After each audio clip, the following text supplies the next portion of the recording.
अंत में गोस्वामी जी ने कहा रामचरित मानस के अंतिम दोहे में, कामी ही नारी प्यारी जिन लोभी के प्रिय दाम, तिमि रघुनाथ निरंतर प्रिय लागो मोहि राम। कामी को नारी प्यारी, डायबिटीज हो गया, तपेदिक हो गया, कैंसर हो गया तो ताका नहीं चाहता, न नारी ताका चाहे न नर ताका चाहे। लेकिन लोभी के प्रिय दाम, खटिया में पड़े हैं 90 साल की उम्र में, तब वो सुझाव देते रहते हैं, बेटा फलाने के वहां उधार है ले लेना, भल मनई है दे दी है तो मांग लेना, तभी जुगाड़ लगाते रहते हैं। इससे कभी अरुचि होती नहीं, चाहे हमारा अगले क्षण ही प्राण निकल जाए, यदि होश में है तो उसमें ममता रहेगी। तो लोभी के प्रिय दाम, तिमि रघुनाथ निरंतर प्रिय लागो मोहि राम। हे प्रभु, वैसे ही आप मुझे प्यारे लगे तो इसे रात्रि में जो जगत में जोर लगाए हो, उस ममत्व के धागों को समेट के चरणों में लगा दो। इसका मतलब ये नहीं कि घर छोड़ दो, घर में रहते हुए प्रभु की दी हुई फुलवाड़ी है, बाल गोपाल परिवार, इज्जत प्रतिष्ठा, ये तो एक भगवान की दी हुई ड्यूटी करो, ये विभाग हमें सौंपा, इसका निर्वाह करो। लेकिन सारे ममते का धागे समेट के प्रभु में लगा दो तो भगवान जानते हैं ये जीव मुझे पुकार रहा है, ये भी जानते हैं कि इसको किस चीज की जरूरत है, वो देंगे, भविष्य में जो चाहोगे वो मिलेगा। आगे थोड़ा स्तर उठा, भगवान वही करेंगे जिसमें इस जीव का शाश्वत कल्याण है, वो व्यवस्था देने लगते हैं।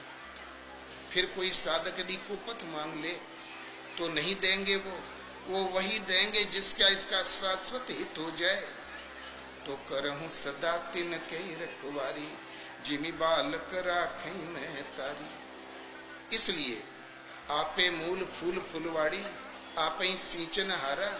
ये मनुष्य स्वयं ही फूल है, फुलवाड़ी है, अपने ही सींचने वाला है। चाहे कर्म करके गटे फांस के लटक जाओ, टें करो, और चाहे इन कर्मों को काट देने वाली विधि पकड़ के ये भव बंधन से भी पार हो जाओ, भगवान के अंक में भ्रम और आशाओं से मुक्त हो जाओ। मनुष्य कर्मों का निर्माता है। समुद्र के किनारे राम जी की फौज पहुंच गई,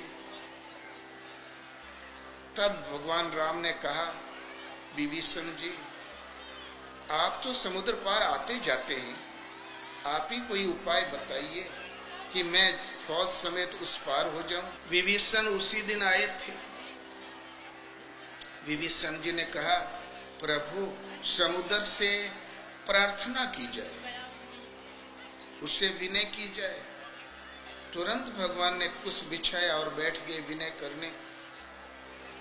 तब तो लक्ष्मण को बड़ा बुरा लगा, आज ही आया, भर्ती हुआ, आज ही महामंत्री बना लिया।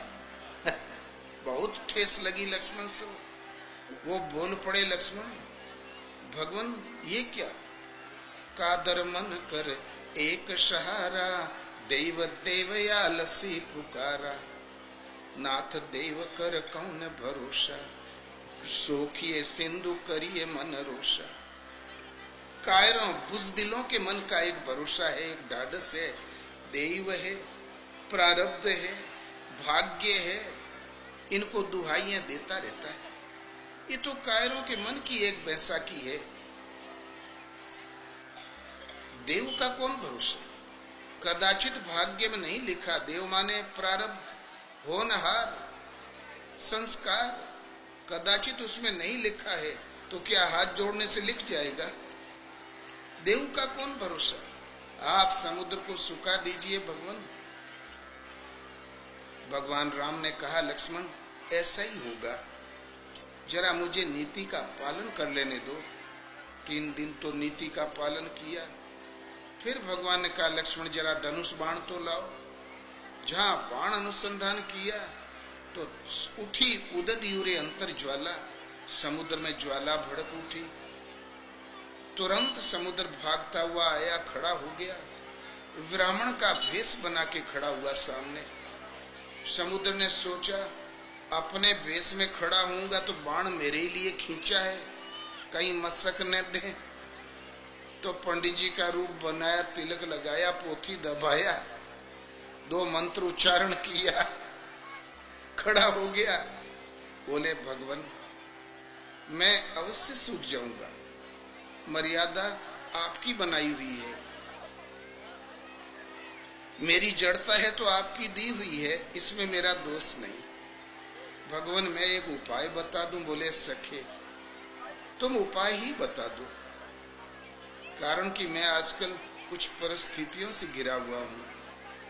तो बोले भगवान आपकी फौज में 2 बानर ऐसे हैं, नल और नील, वो जिस पत्थर का स्पर्श कर देंगे वो तैरने लगेगा, पुल तैयार हो जाएगा, आप पार जाइए, आपकी अनंत पीढ़ियां पार जाए, जब तक सूर्य चंद्र और सृष्टि रहे तब तक पार जाए। तुरंत बानरी सेना कूद पड़ी जंगल में, उठा उठा के पहाड़ लाके देने लगे, और नल और नील जहां स्पर्श करे तो लगे तैरने। एक भव्य पुल तैयार हो गया। वास्तव में ये है मानस, और सदा ही जब तक सृष्टि रहे लोग आवा जावा करें। आज तो पुल देखने को नहीं मिलता, समुद्र किनारे रामेश्वर तो पराया आया ही जाया जाता है, आज नहीं दिखाई देता। वास्तव में नाथ नाम तब से तो नर चढ़ भव सागर तरही, सुनहु भानुकुल के तो जामवंत कर जोरी कहे। जामवंत ने हाथ जोड़ के भगवान आपका नाम ही सेतु है, जिस पर चढ़कर मनुष्य भव सिंधु पार हो जाता है, किंतु सेतु श्रेणी वाले नाम का उतार चढ़ाव माला पर नहीं, जीभ पर नहीं, श्वास पर है। तो जय रामेश्वर दर्शन करही, बिनु प्रयास भव सागर तरही। जो कोई भी रामेश्वर दर्शन करेगा फिर विदाउट किसी अन्य प्रयास के भवसागर पार हो जाएगा। तब भला हम भजन क्यों करें? चलो टिकट कटाओ रामेश्वरम, पार तो होगे। लेकिन ऐसा यहाँ कार्य क्षेत्र में देखने को नहीं मिलता। एक महात्मा चित्रकूट सती अंशिया पहुंचे, कांवर ली थी हाथ में कंधे पर। महाराज ने पूछा क्यों, परसाल भी आए थे आप?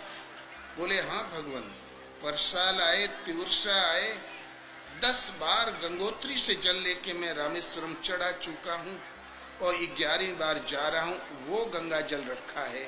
पैदल अयोध्या होते हुए, चित्रकूट होते हुए, पंचवटी होते हुए रामेश्वरम, जिस रास्ते से भगवान राम गए उन पद चिन्हों का अनुसरण करते हुए मैंने 10 बार जल चढ़ाया है भगवान, 11वीं बार जा रहा हूँ।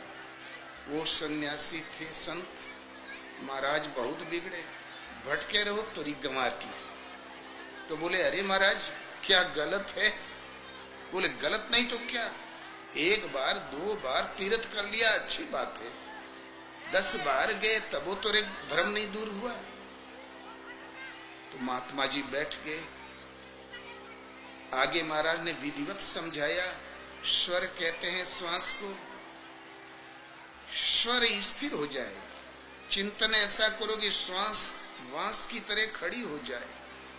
डोलत डिगे न बोलत विसरे, अस उपदेश दृढ़ावे। इस एक ही राम नाम का, ओम का उतार चढ़ाव श्वास पर है। श्वास तक की दूरी तय करने के लिए 2 सीढ़ियां नीचे पार करनी पड़ती है, वेखरी, मध्यमा, पसंती और परा। वेखरी वाणी से जाप करो, हरि कीर्तन करते हैं वेखरी वाणी, और बैठ के जम के जाप करो, राम राम राम राम खुल के करो। ओम जपते हो तो ओम। जब मन में टिकने की क्षमता आ जाए तो मध्यमा, मध्यमा ने धीमे आहिस्ते आहिस्ते इस ढंग से उच्चारण करो, पास पड़ोस में कोई बैठा हो उससे न सुनाई पड़े। आप जपो भी और सुनो भी। ये उच्चारण कंठ से होता है। हल्का सा जीभ का सहारा दो, ओम ओम ओम ओम ओम, धुन बांध दो। आस्ते आस्ते मन में और स्थिर होने की क्षमता आ गई। तब फिर पश्यन्ति, पश्य माने देखना। अब ने जोर से जपो ने आहिस्ते जपो, केवल देखो नाम को, देखो श्वास को। ये पश्यन्ति वाणी के जाप का उतार चढ़ाव श्वास पर है। श्वासा शिवाय नाम के और कुछ कहती ही नहीं। मन को दृष्टा रूप में खड़ा कर दो, ये देखा भर करे कि श्वास कब अंदर गई, कब लौट के आई। जब आई 2-4 बार देखो। जब मन शांत खड़ा होके देखने लगे तो आहिस्ते से चिंतवन से नाम डाल दो। श्वास अंदर गई तो ओम, बाहर आई तो ओम, ओम ओहम सोहम। 150 नाम के बाद एकाद सोहम भी कह दो। कारण जो अर्थ ओम का है वही अर्थ सोहम का है। ओम माने वे अविनाशी परमात्मा, हम माने आप स्वयं जिसका निवास आपके हृदय देश में है। सो माने वे अविनाशी परमात्मा, अहम माने आप स्वयं जिसका निवास आपके हृदय देश में है। दोनों का अर्थ एक, लेकिन सोहम शब्द बदनाम हो चुका है आजकल। आज घर छोड़ा, 2-3 महीना थ्योरी स्टडी किया, नहीं हुई थ्योरी स्टडी, तब तक तो है साधक। और जब थ्योरी समझ में आ गई, प्रस्तुत करने की क्षमता आ गई, तो फिर वो सिद्ध, मैं ब्रह्म हूं, मैं आत्मा हूं, सोहम, वो जो अविनाशी परम तत्व परमात्मा वो मैं हूं, बस हो गया। जो अकर्म कोई नहीं छूटा, ये जरूर बदनाम हो चुका, लेकिन अर्थ तो एक ही है। जाप करो, राम जपते तो श्वास अंदर गई तो रा, बाहर गई तो मैं, रा श्वास के साथ। श्वास को घटाओ बढ़ाओ मत। बुजुर्गों में बुढ़ों जैसी श्वास चलती है, बच्चों में बच्चों जैसी, युवाओं में युवाओं जैसी।